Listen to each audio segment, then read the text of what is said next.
RJ ரோவனி tax நேயர்களுக்கு வணக்கம்.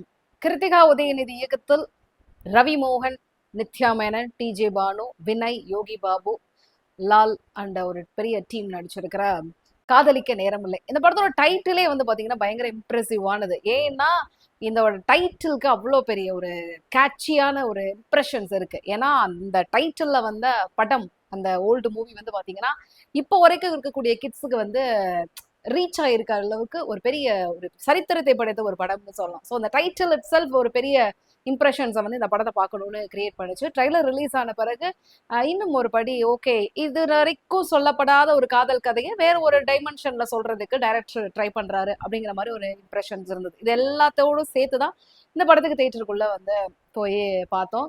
At the டைம்ல பேரலா இந்த ஸ்டோரி வந்து ஒரு பக்கம் ஸ்டார்ட் ஆகுது. ரவி மோகன், ஏன்னா கிட்டத்தட்ட ஒரு 20 வருஷமாவே ஜெயம் ரவி ஜெயம் ரவின்னு கூப்பிட்டுட்டோமா, திடீர்னு அவர் சொல்லிட்டாரு என்ன இனிமேல் ரவி மோகன் கூப்பிடுங்கன்னு சொல்லிட்டு, அதனால அதை அடாப்ட் பண்றதுக்கே ஒரு பெரிய கஷ்டம் இருக்கதான் செய்யுது. ஸோ காதலிக்கிறதுக்கு ஓகே, பட் ஆனா கல்யாணம்னா வேணாம். கல்யாணம் கூட ஓகே, ஆனா குழந்தை சுத்தமா வேணாம். ஏன்னா அந்த மாதிரி ஒரு டாக்ஸிக் சொசைட்டிக்குள்ள இருந்துகிட்டு குழந்தைகளை வேற பெத்துக்கிட்டு கஷ்டப்பட்டு அவங்களுக்கு எதுக்கு ஒரு டாக்ஸிக்கான ஃபியூச்சர் கொடுக்கணும் அப்படின்னு சொல்லிட்டு அதுல சுத்தமா இன்ட்ரெஸ்ட் இல்லாத ஜெயம் ரவி.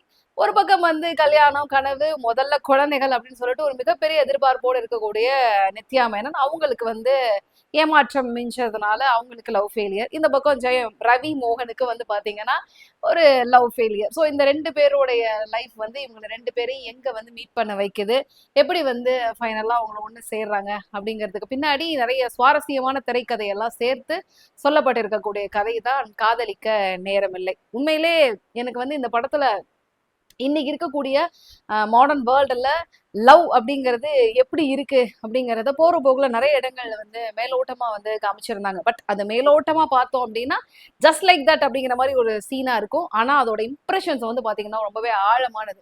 பர்டிகுலரா வந்து கிளைமேக்ஸ்ல ஒரு போர்ஷன்ஸ் எல்லாம் வரும். அப்பதான் இன்னைக்கு இது எல்லாமே வந்து நம்ம சிச்சுவேஷனுக்கு அடாப்ட் பண்ணிக்கணும், நம்ம சில விஷயங்களை அக்செப்ட் பண்ணிக்கணும் அப்படிங்கிறதுக்கான சின்ன சின்ன ஹிண்டான ஒரு பாயிண்டா தான் வந்து நான் அங்கங்க பாக்குறேன். கமிங் டு ஜெயம் ரவி, அவருடைய மெச்சூர்டான ஆக்டிங் இந்த படத்துல வந்து எனக்கு ரொம்ப பிடிச்சிருக்கு. எப்படி இன்னமும் வந்து ஃப்ரெஷ்ஷாவே இருக்காரு அப்படிங்கிறது தெரியல. ஏன்னா ஜெயம் படத்துல பார்த்த அந்த ரவிக்கும் இன்னைக்கு அந்த பார்க்கக்கூடிய ரவிக்கும் வந்து பாத்தீங்கன்னா எந்த விதமான டிஃபரன்ஸும் ஃபீல் பண்ண முடியல. அப்படியே அந்த ஃப்ரெஷ்னஸை மெயின்டைன் பண்றது பிளஸ் வந்து என்ன மாதிரியான சீன்ஸுக்கு வந்து எவ்வளவு எக்ஸ்பிரஷன்ஸ் கொடுக்கணும் அப்படிங்கிறதுக்கான அந்த டெசிபிள் வரைக்கும் ஜெயம் ரவி வந்து கச்சிதமா வந்து வெளிப்படுத்தியிருக்காரு அப்படின்னு தான் சொல்லணும். ஸோ அவருடைய கேரக்டர் வந்து ரொம்ப அழகா வந்து கோபமா இருக்கட்டும் சோகமா இருக்கட்டும் எல்லாத்தையுமே வந்து ரொம்ப அழகா நீட்டா வந்து எக்ஸிக்யூட் பண்ணியிருக்காரு ஜெயம் ரவி அப்படின்னு தான் சொல்லணும். அதன் பிறகு நித்யா மேனன் இந்த படத்துல அவங்களுடைய ரோலை வந்து ரொம்ப நீட்டா பண்ணியிருக்கிறாங்க.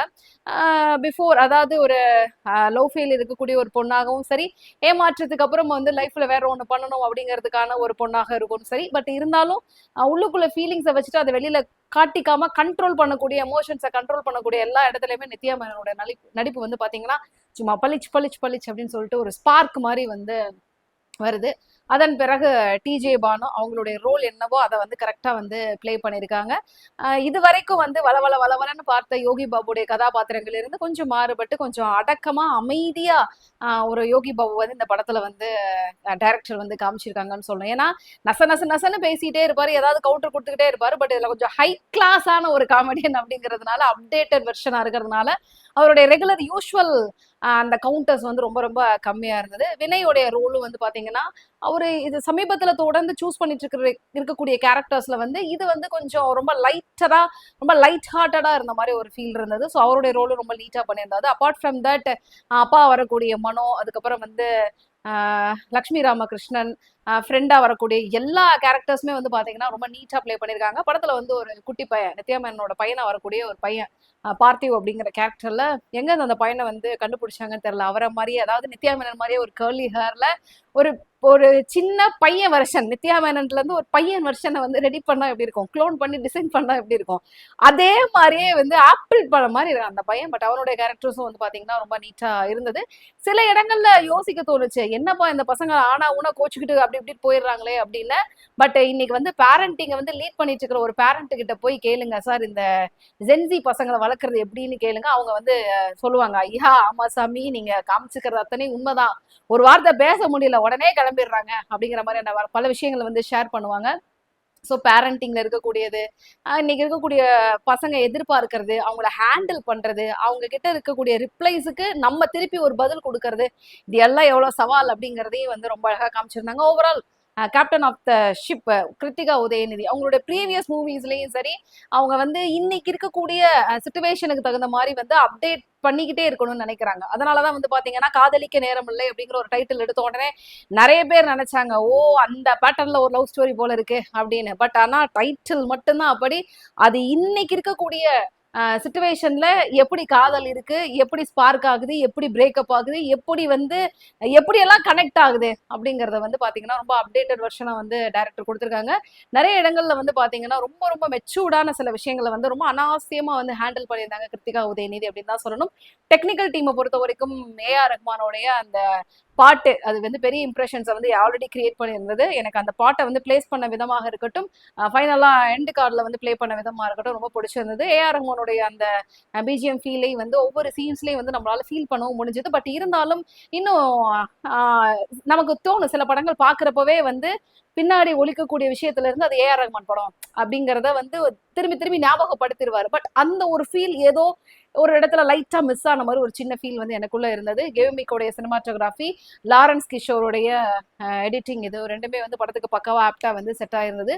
ஓவரால் இன்னைக்கு இருக்கக்கூடிய நவீன காலகட்டத்தில் இருக்கக்கூடிய காதல் கதைகளில் இப்படியும் வந்து காதல் இருக்கிறது அப்படிங்கிற மாதிரியான ஒரு சூப்பரான ஒரு light hearted, light and feel soulful, இந்த மாதிரியான எல்லாத்தையும் சேர்த்து வச்சு ஒரு லவ் ஸ்டோரியை கொடுக்கறதுக்கு கிருத்திகா உதயநிதி வந்து ட்ரை பண்ணியிருக்காங்க. அதை அச்சீவும் பண்ணியிருக்காங்க. ஸோ தேட்டர்ல போய் நீங்க பார்த்துட்டு உங்களுடைய டைமை வந்து ஸ்பெண்ட் பண்ணீங்கன்னா உங்களுக்கும் தெரியும், ஓகே லைட்டா ஒரு படம் பார்த்த ஒரு ஃபீல் வந்து கண்டிப்பா உங்களுக்கு கிடைக்கும். என்னம்மா நிறைகள் மட்டும்தான் சொன்னீங்க, குறைகள் எதுவுமே தெரியலையா அப்படின்னு சொல்லிட்டு, ஃபர்ஸ்ட் ஆஃப் ஆல் இந்த குறை கண்டுபிடிக்கணும் அப்படிங்கிறதுக்காக யாருமே வந்து படத்துக்கு போறது கிடையாது. ஆஸ் அ ஜேர்னலிஸ்டா வந்து நாங்க போறது வந்து எங்க கண்ணில் ஏதாவது குறை மாட்டுதா அப்படின்னு பார்ப்போம். அதையும் மீறி ரொம்ப ரொம்ப மைன்யூட்டா சில விஷயங்கள் வந்து நம்ம கண்ணில் படுறப்போ அது பெரிய விஷயமா வந்து கொண்டு வந்து திணிக்க கூடாது அப்படிங்கிறது என்னுடைய ஒரு பாலிசி. ஏன்னா அட் த எண்ட் வந்து சினிமாங்கிறது ஒரு பொழுதுபோக்கு என்டர்டைன்மெண்ட் மீடியம்ங்க. அதை வந்து நம்ம எல்லாரும் டைம் ஸ்பெண்ட் பண்றதுக்கும் 2.5 மணி நேரம் டைமை வந்து நல்ல மகிழ்ச்சிகரமா போக்குறதுக்காகத்தான் அதை பயன்படுத்துறோம். ஸோ அந்த பாட்டுல அந்த படம் வந்து ஒரு சில விஷயத்த வந்து பண்ணிடுச்சு, பூர்த்தி பண்ணிடுச்சு அப்படின்னாலே அந்த படத்தை வந்து நிச்சயமா வந்து நல்ல படம் அப்படிங்கிற ஒரு கேட்டகரிக்குள்ள கொண்டு வந்துருவோம். ஸோ அப்படித்தான் இதுல படத்துலயும் வந்து சொல்றதுக்கு வந்து சின்ன சின்னதா நிறைய மைனூட்டான மிஸ்டேக்ஸ் குறைகள் இருந்தாலும் அஸ் என்டர்டைனரா பாக்குறப்ப இது வந்து உங்களுடைய அந்த டைம் வந்து பூர்த்தி பண்ணிடும் அப்படிங்கறதா ஃபைனலா நான் சொல்ல வந்த விஷயம். மீண்டும் ஒரு சூப்பரான மூவி ரிவ்யூல நான் உங்களை மீட் பண்றேன். மறக்காம சேனலை லைக் பண்ணுங்க, ஷேர் பண்ணுங்க, சப்ஸ்கிரைப் பண்ணுங்க, சப்போர்ட் பண்ணுங்க. நன்றி, வணக்கம்.